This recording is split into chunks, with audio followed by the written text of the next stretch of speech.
People always think horror starts with screams. It doesn't. Most of the time, it starts with silence. The kind of silence that presses against your ears so hard. You begin to hear your own heartbeat. That's how it was the night I took the security job at St. Maro's Hospital. St. Maro's had been officially closed for over 3 years. No patients, no doctors, no emergency room. Just a massive, rotting building sitting on the edge of town like a forgotten corpse. The company I worked for paid double for overnight shifts there. No questions asked. I should have asked questions. But when you're broke and rent is due, you don't get picky about haunted rumors. They told me I would be stationed on the 4th floor, outside an old medical ward that was sealed off. My job was simple. Sit at a desk, watch the hallway cameras, report movement. That was it. The supervisor handed me a key card and said something strange before leaving. If you hear footsteps, don't go looking. He laughed afterward. I didn't. The building smelled like dust, mold, and old disinfectant. The kind of smell that sticks to your clothes. My flashlight beam cut through endless darkness as I walked to the 4th floor. Every step echoed. The elevator didn't work. Stairs only. By the time I reached the 4th floor, my legs were burning and my shirt was damp. The hallway stretched longer than it should have. Lights were off. Emergency bulbs glowed faintly red every 20 feet. At the far end sat a small metal desk, a folding chair, 3 security monitors, and behind the desk, a large steel door marked Ward C sealed, chains wrapped around its handles, heavy padlocks. Someone had gone out of their way to make sure nobody opened it. That alone made my stomach tighten. I sat down, checked the cameras. Camera 1, main entrance. Camera 2, stairwell. Camera 3, 4th floor hallway. The one I was sitting in. Everything looked empty, silent, dead. I told myself it would be an easy night. Around 12:40 a.m., I heard something. Not a scream, not a whisper. Footsteps, slow, soft, dragging. I froze. The sound came from the far end of the hallway, exactly where the darkness swallowed everything. I stared at camera 3. The hallway was empty. No movement, no shadow, nothing. The footsteps continued. Step, drag, step, drag. They were getting closer. My throat went dry. I remembered what the supervisor said. Don't go looking. So I stayed in my chair. The footsteps stopped about 10 feet away. Silence returned. Thick, heavy. Then, a sound I will never forget. Breathing. Not normal breathing. Wet. Gurgling like someone was breathing through fluid. It came from in front of me. But camera 3 still showed nothing. I was staring at an empty hallway, yet my ears told a different story. The breathing lasted maybe 20 seconds, then it stopped. Nothing happened after that. No sudden scare, no attack, just silence. That somehow felt worse. I convinced myself it was rats, old pipes, my imagination.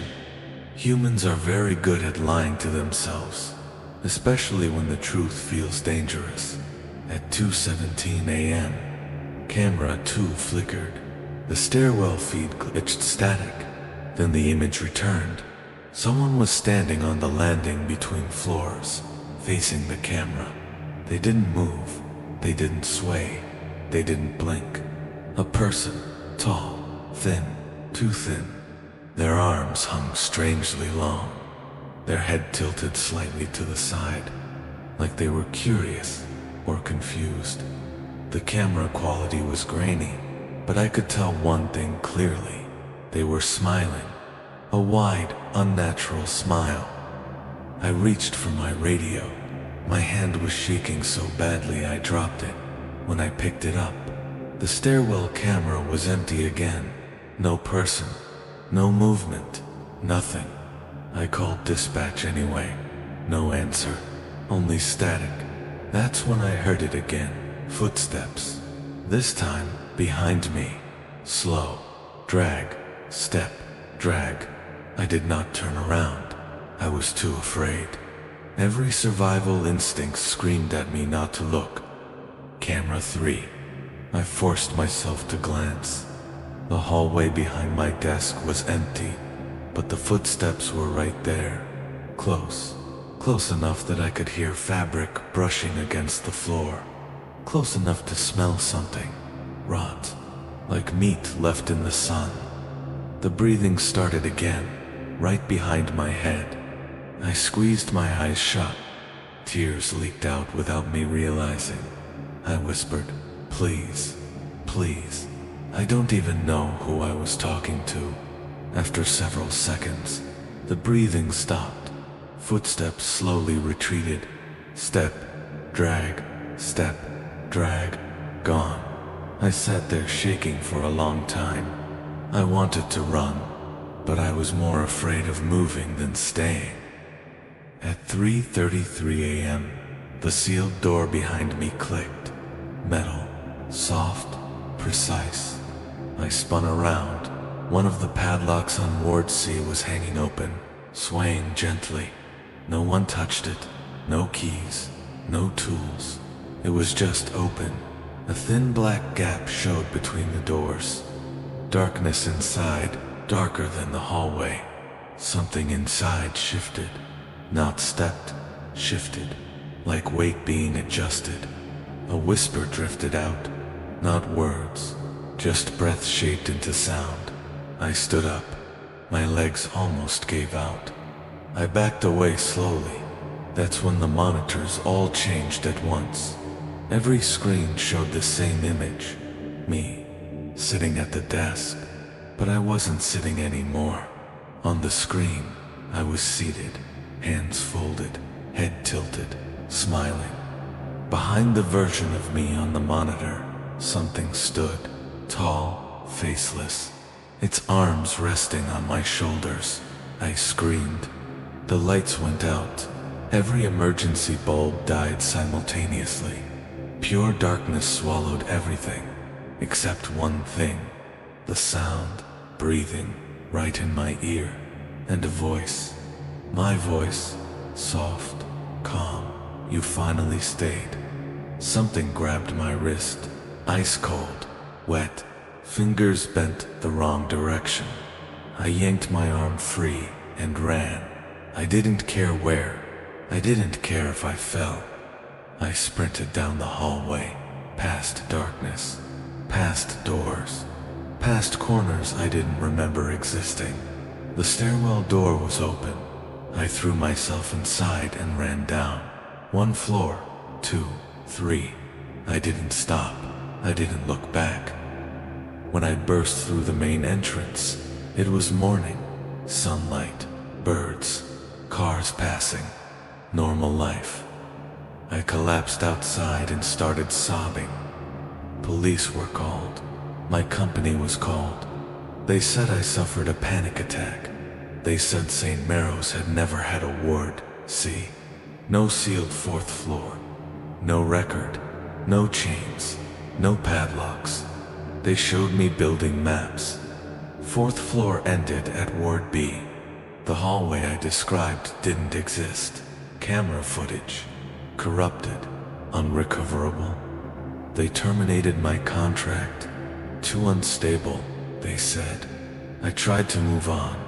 Tried to forget. But small things started happening. Sometimes I wake up sitting in a chair, hands folded, head tilted, smiling. I don't remember falling asleep that way. Sometimes I hear breathing behind me in empty rooms. Sometimes my reflection lags slightly behind my movements.